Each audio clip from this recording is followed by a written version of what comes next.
Dear colleagues, thank you for the previous presentations.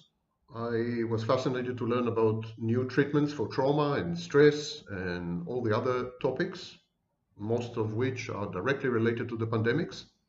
A study published 2 weeks ago had shown that a whopping one-third, 34% of the adult population in the United States now suffer from diagnosable clinical depression, major depressive episode, and in two-thirds of these cases, it's coupled with anxiety disorders. There's a tsunami coming our way, a tsunami of mental health issues.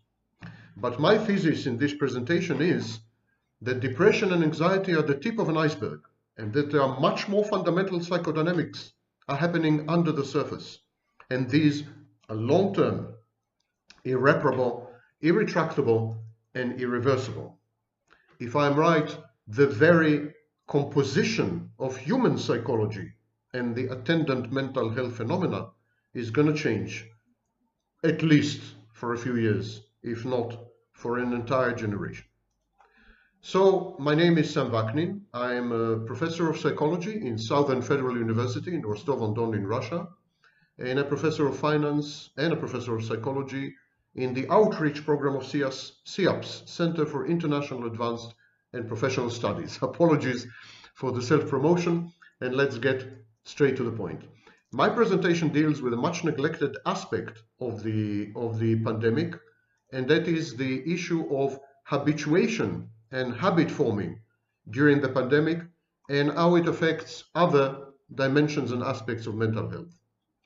We all form memories, but we tend to form more resilient and long-term memories that resonate with us internally in schema, memories that interact with cognitions, memories that affect our moods, regulate our emotions.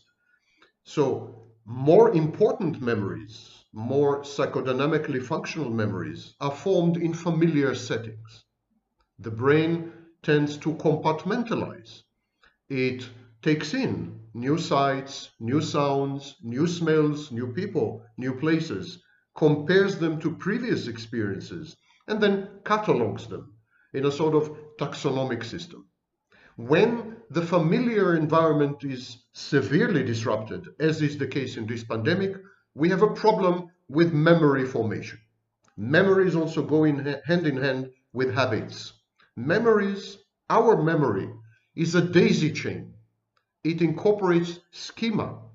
Each memory goes with an attendant emotion, with a cognition, and with values and beliefs about the world, often values and beliefs that subtly alter our perception of reality, what the early psychoanalysts called psychological defense mechanisms. So the pandemic disrupted both. It disrupted our habits, and it disrupted the settings within which we had been operating all our lives. It disrupted familiarity. I will come to it in a minute. When we are deprived of the familiar, when we no longer can go to the corner pub, to our favorite library, those of us who still read books, when we no longer can see the people we love and the people we have interacted with regularly for years, for months, for decades, when the familiar is disrupted to this extent, when we are deprived, when there is experiential deprivation, like in a deprivation tank, when this happens, we compensate. And there are various ways to compensate. First of all, we compensate by dissociating. We numb ourselves. We anesthetize ourselves. We put ourselves into a comatose, suspended animation state. It's like living inside a movie, like observing ourselves from the outside. And we will come to it a bit later, it's a form of dissociation, which is commonly known as depersonalization or derealization, and it's usually coupled with dissociative amnesia. So we tend to lose time. We tend to feel increasingly more unreal. And we tend to feel that we are losing our personality, our uniqueness, our boundaries are diffusing, and we kind of disappear into a cloud of molecules. Another typical response is freeze. We freeze. It's one of the four typical responses: fight, flight, freeze, and fawn. So we freeze. Losing all familiar objects, all familiar places, and all familiar people within a set of disorienting circumstances, such as the pandemic, faced with utter unmitigated uncertainty and an implacable invisible enemy, that's a combination that's enough to make one freeze. It's a threat. It's perceived as a ubiquitous threat, existential threat. It's not very different to the experience that people had when they had reached Auschwitz, the extermination camp. And so we freeze. We deny, we shut out reality, we shut out external reality, but we equally shut out our internal reality. We numb ourselves. We disappear. And then the last type of response, which comes a bit later, is we attempt to form new familiarity. We try to create new habits. We reorganize our physical space in ways which would remind us of things. We go through old records, all the documents, old family photographs. We try to cling to the vestiges, remainders, and relics of a past now gone in its entirety. And these are the three typical responses: dissociation, freezing, or habituation, new habit forming. But that presents a problem, because new familiarity, the new habits, the new spatial organization, harking back to the past via the mediation of objects such as old family photographs, old home videos. All this makes the world narrow. We call this process in clinical terms constriction. It constricts the world. It makes it more narrow. And the reason it makes it more narrow is that when you form a new habit, you tend to latch on to a single object or two. You don't immediately take in everything. You tend to act more like a laser beam than like a light bulb. You focus on something. You are pinpointed. And so when we in the process of habituation, the initial phase is actually shutting out the world, shutting out the majority of reality, focusing, goal orientation, goal focusing on a single object, a single aim, a single goal, a single activity, a single person, a single place. And this constricts the world. If you take into account lockdown restrictions and the time it takes to construct new habits and the initial space and number of objects incorporated in it, all this is very limited. And all this raises a serious question with regards to the ability of people to habituate effectively. And so this is the first effect. We narrow down. Suddenly, we develop a tunnel vision.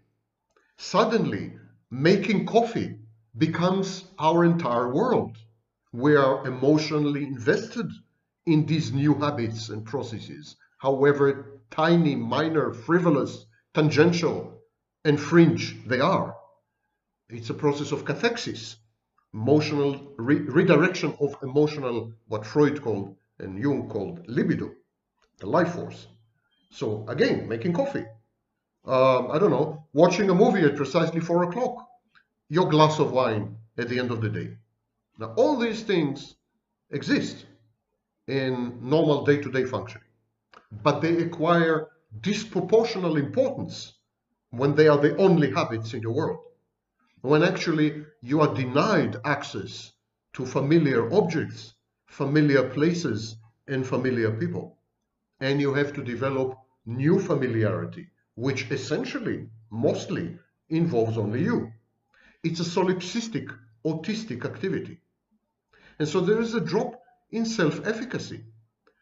The fewer the objects we interact with, the fewer the people we chat with, we sleep with, we talk to, the fewer the social interactions, the fewer the challenges of the unpredictable and unexpected, and the less self-efficacious we are. Self-efficacy is a muscle. It's a use it or lose it.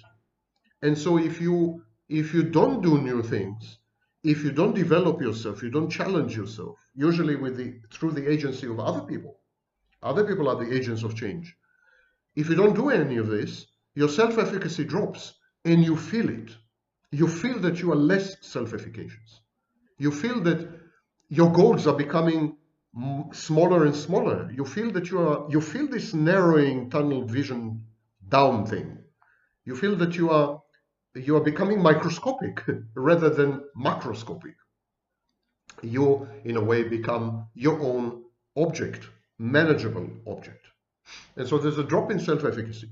And there's an increase in dissociation, which I mentioned before, depersonalization, derealization, dissociative amnesia.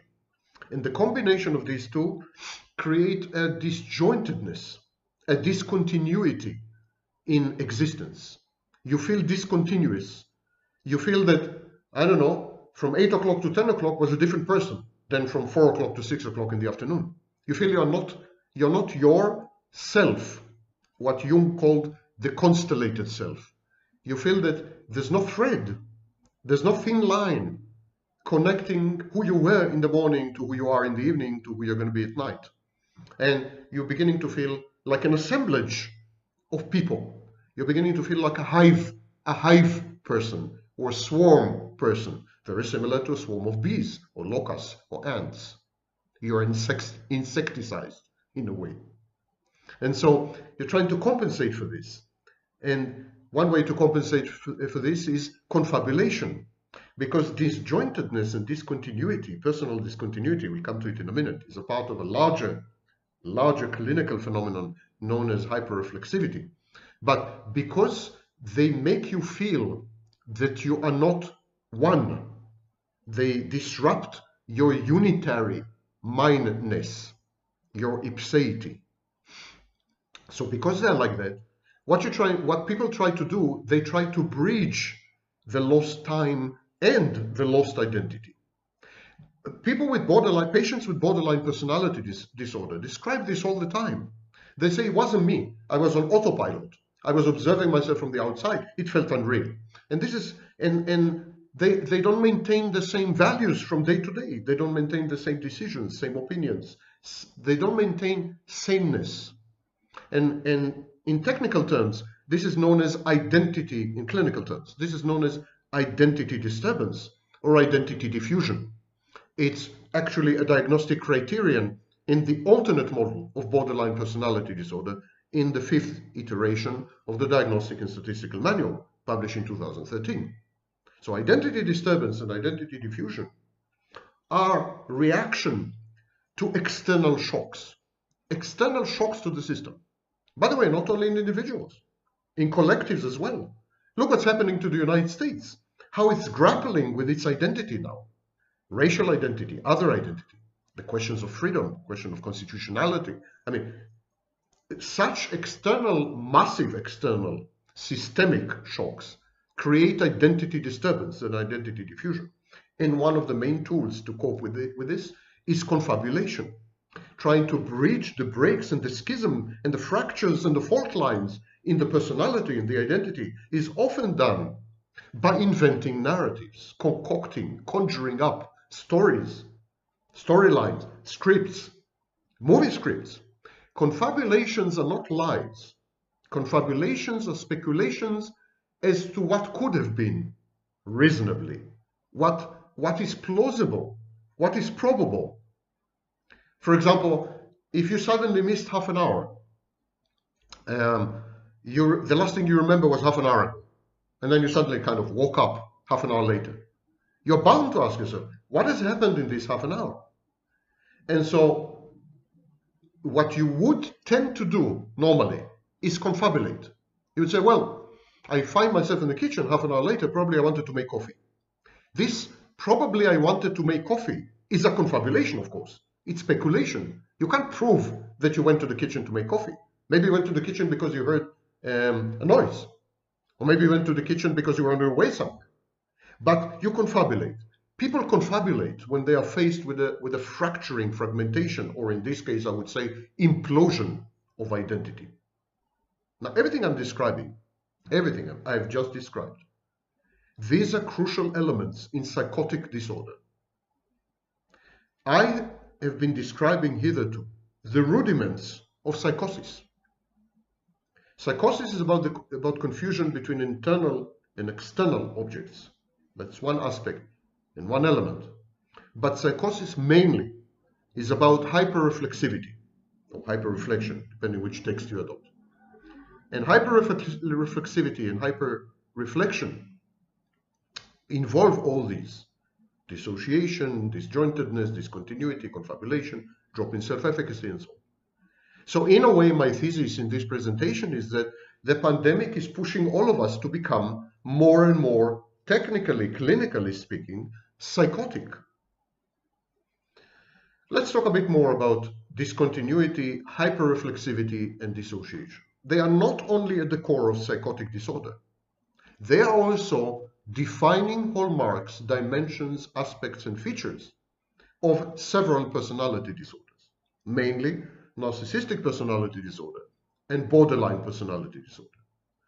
Both narcissists and borderlines feel discontinuous. They don't feel that they have a single unitary life.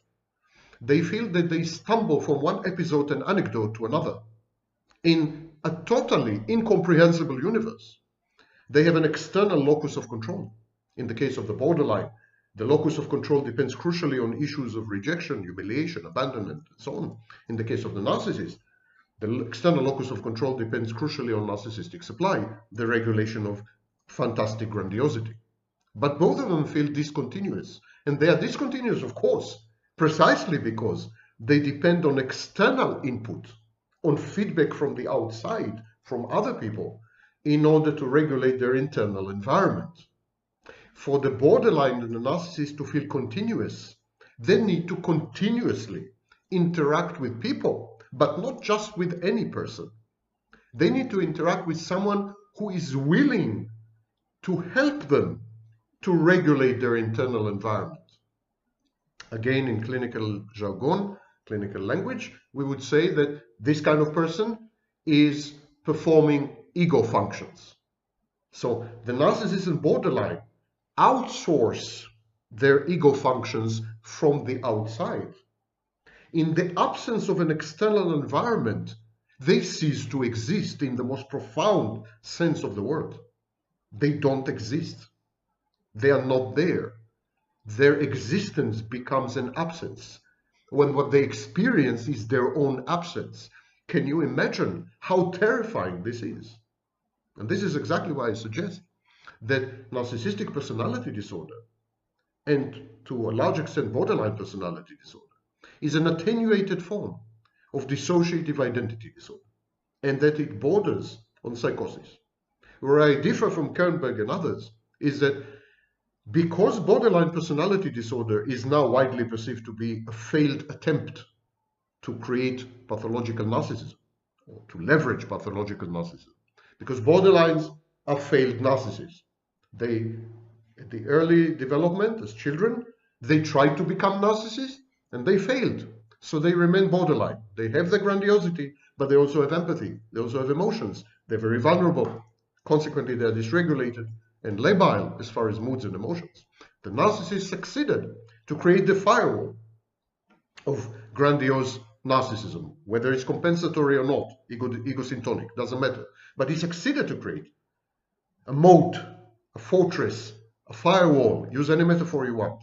He succeeded to isolate himself both from his external environment and from his internal environment. So he's not triggered like the borderline. The borderline is a failed narcissist.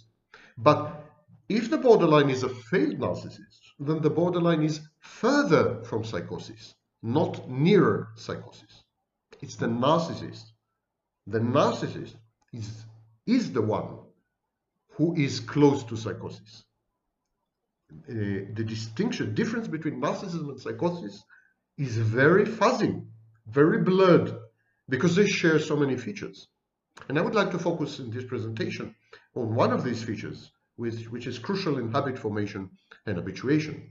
And I will quote at length, expansively, from an article which summarizes well the issue of hyperreflexivity, hyperreflection. So, by the way, hyperreflection is a medical term. So I prefer hyperreflexivity. So American Journal of Psychotherapy, volume 67, number 3, 2013. The article is titled Psychotherapeutic Implications of Self-Disorders in Schizophrenia. It was written by Leonor Irarazaval, apologies if I mispronounced, and I'm quoting from the section about hyperreflexivity. He mentions that hyperreflexivity is often conflated and sometimes confused with self-consciousness, rumination, metacognition, and even self-focused attention or mindfulness. But he begs to differ, and I fully agree with him. I'm quoting, hyperreflexivity is a disorder of ipseity, or pre-reflective self-awareness. Ipseity, which derives from ipse, Latin for self or itself. Ipseity refers to a crucial sense of self-sameness and of existing as a subject of experience that is normally implicit in each act of awareness.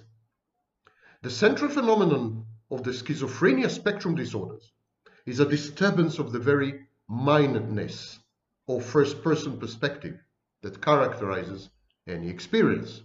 What he is saying is that when you experience life, when you go through anything, through day to day, when you do things, when people talk to you, when you make coffee, whatever you do, it's always you that is doing it. And somewhere in the back of your mind, there is this sameness, this mindness, this I-ness, this continuity and unitary core or kernel or experience that underlies, envelopes, glues together, comprises, and is the backbone and spine of life itself, or experiencing life. It's the experiential engine, the operating system, so to speak. These are my words, not his.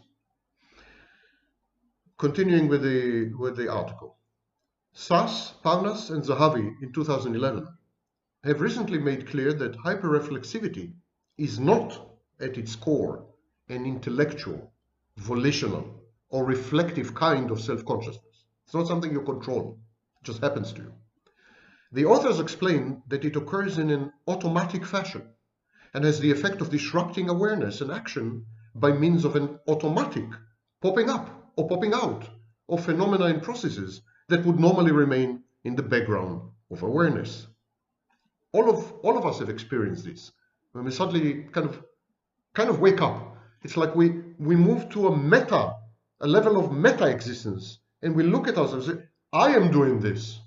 My God, did I just say this? You know, you have this, especially if you do something which is ego dystonic or ego discrepant or ego incongruous. Then you it's kind of a shock. Back to the article.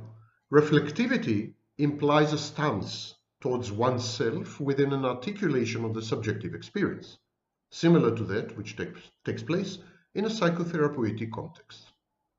In this way, the reflecting subject gets closer to his subjective experience. On the contrary, the person, just before we proceed with the article, what he's saying, he's making a distinction between hyperreflexivity and reflectivity. Reflectivity is control, and it's an attempt to see yourself from the outside. It's an attempt to articulate, to put into words, usually, a subjective experience. It's a kind of scientific study of yourself. And this is, of course, the essence of psychotherapy. And now about hyperreflexivity. Continuing with the article. The person with schizophrenia, instead of articulating implicit processes, views his own subjective experience as something concrete, takes an external observational point of view, objectivizing the experience. Self-observation from the external point of view makes the individual a mere spectator of his experience, which then loses its first-person mode of presentation, that is from within, to quote Palmas. So it's a very important distinction. In reflectivity, we do observe ourselves, but we observe ourselves. We experience this process of observation as subjective. We don't create a break or a schism or a divide or a gap between the observer and the observed. We don't become Cartesian. We don't adhere to Descartes. We don't break the world. But in schizophrenia, we do. The people with schizophrenia do. They have hyper-reflexivity. So they kind of stand aside, and they observe themselves as though they were some kind of object, as though it were a scientific experiment, as though they were, I don't know, a particle, or a planet, or a star, or some insect. And they study themselves dispassionately, and with no emotions or investment of any kind. And they are the mere spectators, and they talk about themselves in the third body singular, usually. And I want to tell you that this is very common among narcissists. This is precisely how narcissists experience themselves. They experience themselves as objects, not as subjects. They are out hunting and gathering narcissistic supply to feed this external experiential entity, this construct known as the false self. And this is precisely why I often compare narcissism to religion. It's like the false self is some deity, some divinity that is outside the narcissist. And the narcissist is a servant, an adherent, a worshipper. The narcissist has to make daily sacrifices to this god, to this idol, the false self, starting with the most profound, fundamental sacrifice, himself. The narcissist sacrifices his true self to the false self. This is how narcissism is born and created. And then he continues to sacrifice narcissistic supply, and it's a demanding Old Testament deity, the false self. It's very sadistic. It's allied with the superego, with the inner critic. And so the narcissist does not dare defy the false self. The false self also provides the narcissist with rewards and gratifications, like experience of grandiosity, experience of being superior, and so on. But it's crucial to see the similarities between schizophrenia, which is essentially a psychotic disorder, and pathological narcissism, which only serves to substantiate, because the experience in both cases is identical. It stands to reason that the psychodynamics and the constructs and the structures involved probably are the same. The line is very thin. Narcissists are, most of the time, I venture to claim, psychotic. It is possible to argue that no reflectivity takes place in the initial stages of perplexity, says the author. The realization that something is going wrong. He says that initial stages, when the schizophrenic, for example, realizes something is going wrong, there's no reflectivity. There's a confusion about meanings, as often occurs in the preliminary states of psychosis. The author says, this self-objectification leads neither to self-regulation nor to self-understanding, as reflectivity would certainly do. It leads to distress. It leads to anxious feelings of depersonalization until the psychotic breakdown occurs.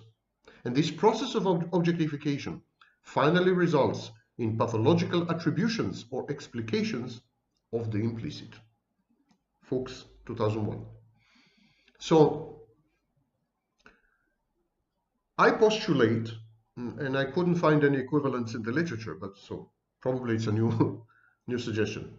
I postulate that there is a continuum, there's a spectrum. The borderline tried to become narcissist and failed. The narcissist is on the verge of psychosis but never crosses the boundary, never becomes fully psychotic.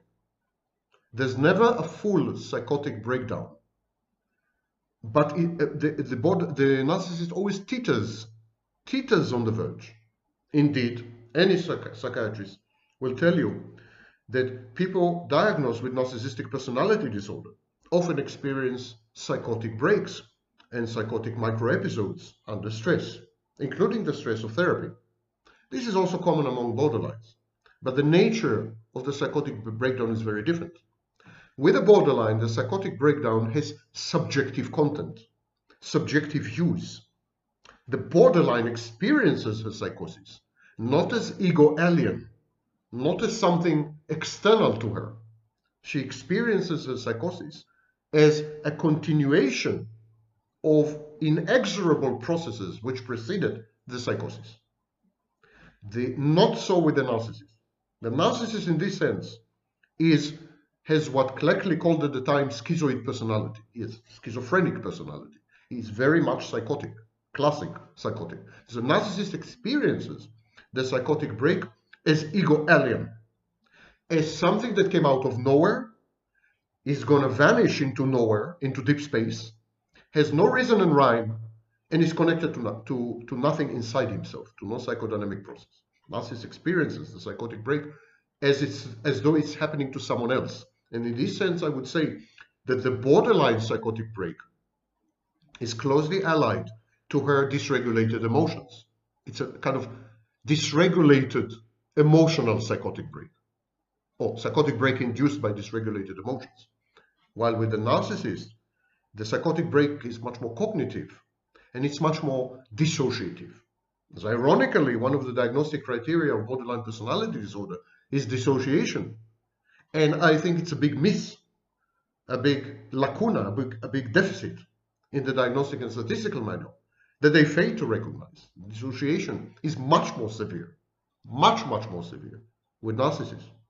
It's an all-pervasive, ubiquitous process, background process, foreground process, and finally, ultimately, psychotic process.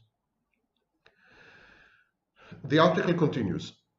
Normally, when one deliberately observes one's experience, it appears as separated, discrete content or episodes, although it retains a sense of continuity as being mine. It is just this tacit sense of continuity of experience, in Husserl's terminology, implicit synthesis of inner time consciousness. This is what is lost in schizophrenia. Fuchs said it in 2010.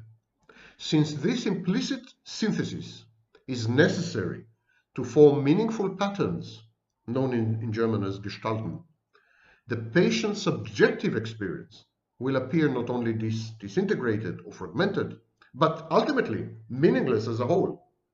Ask any narcissist, they will tell you that this is precisely how they experience life, as a meaningless sequence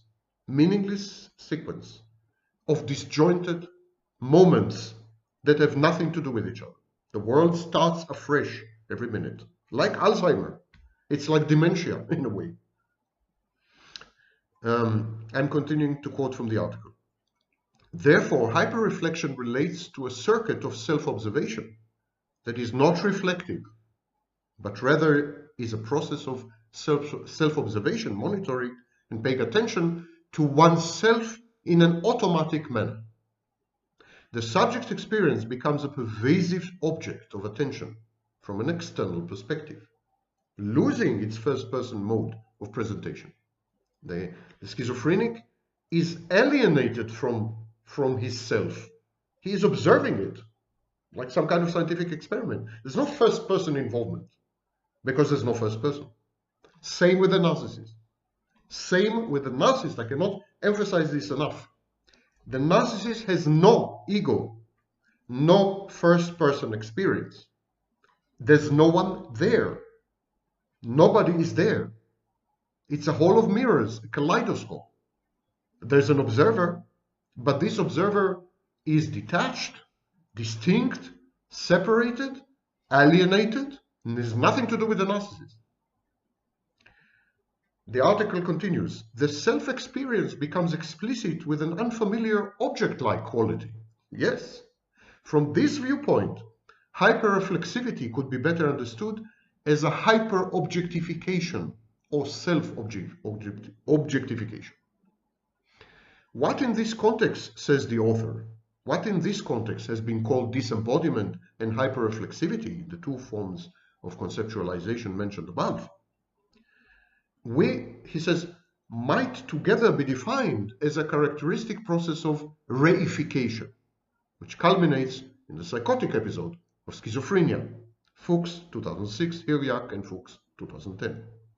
And he says, I'm sorry that I'm interjecting all the time because the language is very complex and very clinical, and though all of you are professionals, not all of you are involved precisely in these fields. So again, please accept my apologies if I'm perceived as condescending. I'm not. I'm just trying to be helpful. So what the author says is that some scholars relate to all these things as disembodiment, and some scholars relate to all these things as hyperreflexivity. But in the two forms of conceptualization understand that there is a break between an objective observer and a subjective self. And that in the case of the schizophrenic, there was no constellation of the self. There's no unitary self inside. So the observation is ongoing and has more kind of features of a scientific study. But the author suggests another way of looking at it. He said maybe all this is reification. And maybe this reification leads to a psychotic episode of schizophrenia. In other words, maybe reification is a precursor to psychosis. And then he explains, I'm continuing from the article. The word reification, which stems, like many other things, by the way, from the German Verdinglichung. Reification means making an idea, abstract idea, into a thing, converting an abstract into concrete, separating something from the original context in which it occurs.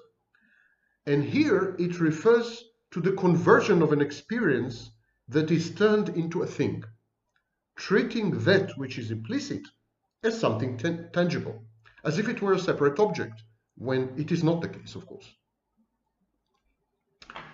So this was the article, which I strongly recommend. Let's go back to our daily life, to the pandemic and the effects of the pandemic, the topic of this presentation.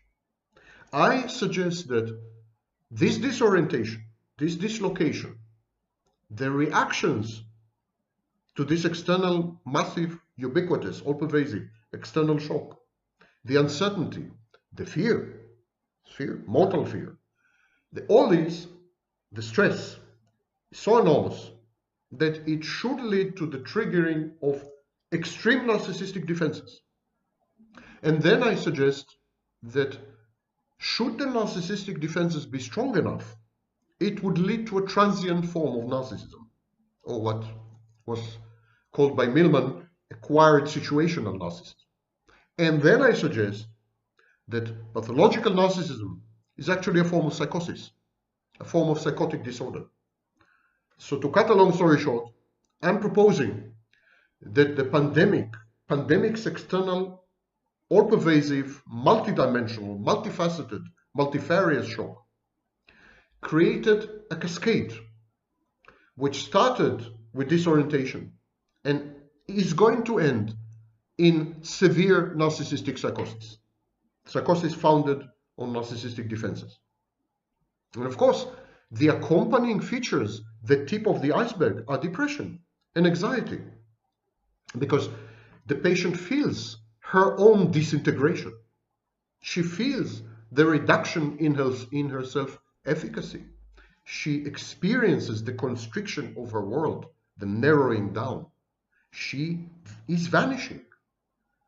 The lockdown, the pandemic, made us all feel so helpless that we started to feel that we are vanishing. Of course, depression and anxiety are erupting. I suggest that the next wave will be self-destructive, to self-destruct. Because how long can you survive feeling your own disappearance? How long can you survive experiencing your own vanishing, your own disintegration? we have this typical cascade of reactions in people with terminal cancer, stage 4 and 5 cancer. The Kubler-Ross cycle of 5 stages of grief coupled with severe depression, anxiety, and finally self-destructive tendencies. Many of these patients ask for euthanasia or just stop taking the medication or something, or try to commit suicide if they can. And all this is all this has to do with habits, habit formation, habituation. As I said, I started my presentation. Let me see, just the time is, yeah, I still have a few minutes. When I started my presentation, these are the crucial pillars and foundations of memory and identity. There was a famous experiment where students were asked to take a lemon home. Lemon, yellow, small, round, home. And to get used to the lemon, to caress the lemon, to hug the lemon, to talk to the lemon, and to do other unmentionable things to the lemon. 3 days later, these students were able to single out their lemon from a pile of almost identical lemons. The students seem to have bonded with the lemon. Is this the true meaning of love, bonding, and coupling? Do we simply get used to other human beings, to pets, to objects? The thing is that habit forming in humans is reflexive. We change ourselves and our environment in order to attain maximum comfort and well-being. It is the effort that goes into these adaptive processes, the cathexis, that forms the habit. It's what we call sunk cost. It's the investment in forming the habit which actually cements the habit, ossifies it, makes it a rigid, reactive pattern. The habit is intended to prevent us from constant experimenting, which is wasteful. It intends to shield us from risk-taking. The greater our well-being, the better we function, the longer we survive. Habits can be thought of as obsessive-compulsive rituals intended to reduce and to fend off anxiety and to provide cognitive closure. They also have a pronounced social function. They foster bonding, attachment, group interdependence. Actually, when we get used to something or someone, we get used to ourselves. In the object of our habit, we see a part of our history, all the time, all the effort that we put into this person, into this place, all the things that have happened to us in this pub and in this restaurant and in this trip. We are everywhere. We are like a cloud, a diffuse cloud. We subsume and consume and assemble and digest and assimilate everything into us, and we in turn get assimilated by others. And so habits are us. It is an encapsulated version of our acts, intentions, emotions, reactions, sensory input. It is a mirror reflecting that part of us which formed the habit in the first place. Hence, the feeling of comfort. We really feel comfortable with our own selves through the agency of our habits and habitual objects and places and people. Because of this, we tend to confuse habits with identity. Habits lead to identity, form identity, and gender identity. It's not possible to have an identity without habits. Just observe any dementia patient, and you will see that it's true. No habits, no identity. So yes, there's a close linkage between habits and identity, but they're not the same. But people confuse them. And this is the danger in this pandemic, because we are taking away from people their habits, and they confuse habits with identity, so they feel that we are taking away from them their identity. Look at the reactions to the lockdown everywhere, the protests, and people are protesting not that they can't go to the pub, not that they can't travel on vacation or staycation. People are protesting because they feel their identity had been taken away from them. When we ask people, who are you? Most people resort to communicating their habits. Ask anyone, who are you? They will tell you about their work, about their loved ones, about their pets, their affiliations, their friendships, their hobbies, their place of residence, their biography, accomplishments, material possessions. This is who they are, they think. And Sartre called this propensity to conflate and confuse what you have with who you are. He called it bad faith. In other words, people refer to their derivative or secondary identity rather than to their primary or autonomous identity, the stable sense of one's kernel, one's core of the self, one's self-worth. And surely all these externalia and paraphernalia, they don't constitute identity, but people emotionally react as though they do. Removing this object doesn't change who you are, but you feel changed all the same. Removing these places, removing familiar people from your life, make you feel that you have lost track of who you are. That's the disorientation that happens, for example, after divorce, or after you had discovered that your spouse had cheated on you, committed adultery.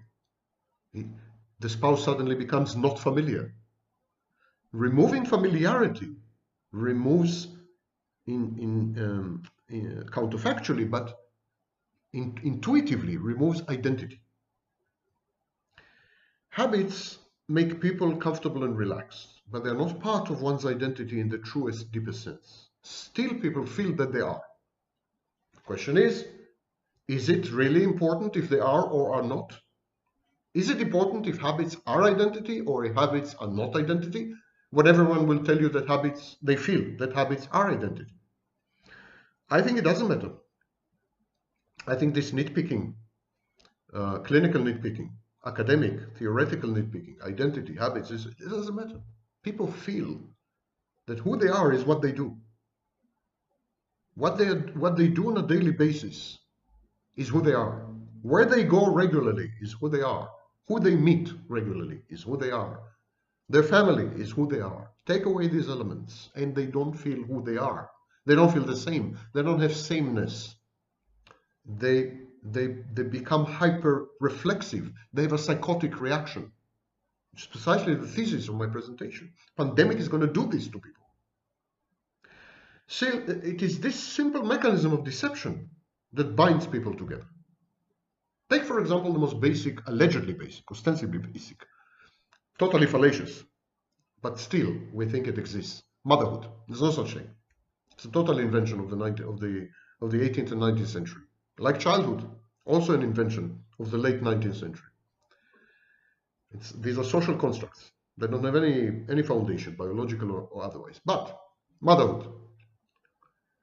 A mother feels that her offspring are part of her identity because she is so used to her children that her well-being depends on the children's existence, on the children's availability, on their health, on their happiness.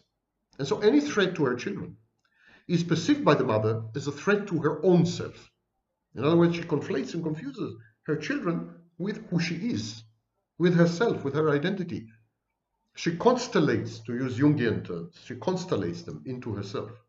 Her reaction, the mother's reaction, is therefore very strong and enduring and can be recurrently elicited by threatening her children. The truth, of course, is that her children are a part of the mother's identity, but in a superficial manner. Removing the children will make her a different person. No one is disputing this. But it will make her a different person in the shallow, phenomenological sense of the word. Her deep set, true identity, true nature, true character, temperament, whatever you want to call it, this will not change if her children were to die tomorrow in a horrendous accident or in the pandemic.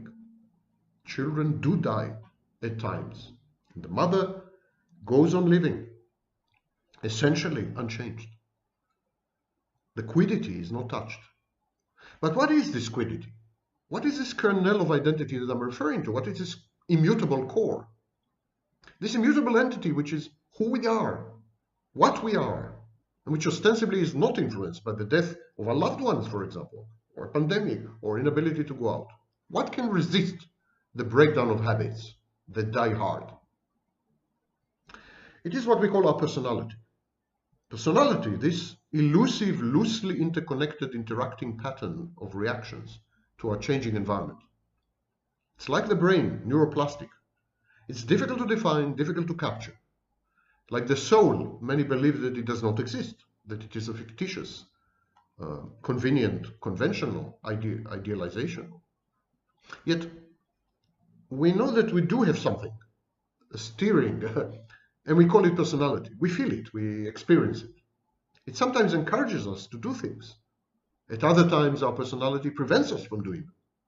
It can be subtle, can be rigid, can be benign, malignant, open, closed. It has there are many possibilities. Its power, the power of the personality, lies exactly in its looseness, fuzziness. It is able to combine, recombine, and permute in hundreds of unforeseeable ways, reactively usually. It metamorphoses, and the constancy of these changes is what gives us a sense of identity. Change gives us a sense of identity. Actually, when the personality is rigid to the point of being unable to change in reaction to shifting circumstances, is when we say that the personality is disordered. Rigidness, inability to react to change, is disorder. One has a personality disorder when one's habits substitute for one's identity. Compulsive obsessive disorder, rituals, ceremonies, which substitute for self or self-functioning. Narcissism, supply, no one there. Such a person with personality disorder identifies himself with his environment, taking behavioral, emotional, and cognitive cues exclusively from outside, not from inside. His inner world is, so to speak, vacated. There's nobody there. His true self is an apparition, a convention, a theorized, a figment of theory, maybe. It's not really there. Psychodynamically, has no effect, cannot be observed. A person with personality disorder is incapable of loving, incapable of living. He is incapable of loving because to love another person, one must first love oneself. And in the absence of a self, that is impossible. And in the long term, such a person is incapable of living. His life is a struggle towards multiple goals, a striving, a drive at something. In other words, life is change. Life is permutation. And he who cannot change cannot live. And this is where the pandemic is driving us, to become more and more narcissistic. Our narcissistic defenses are triggered so badly, dissociation and associated features, that we may end up having a pandemic of psychotic disorders and psychotic-like disorders, characterized by narcissistic features, such as grandiosity, poor reality testing, depression, anxiety. They are features of narcissism. They are even features of psychopathy. This is where we're going. Depression and anxiety are like fever and cough in COVID-19. They're the symptoms. They're not the disease. The disease is yet to come. Thank you very much for listening, and now I'm open to questions.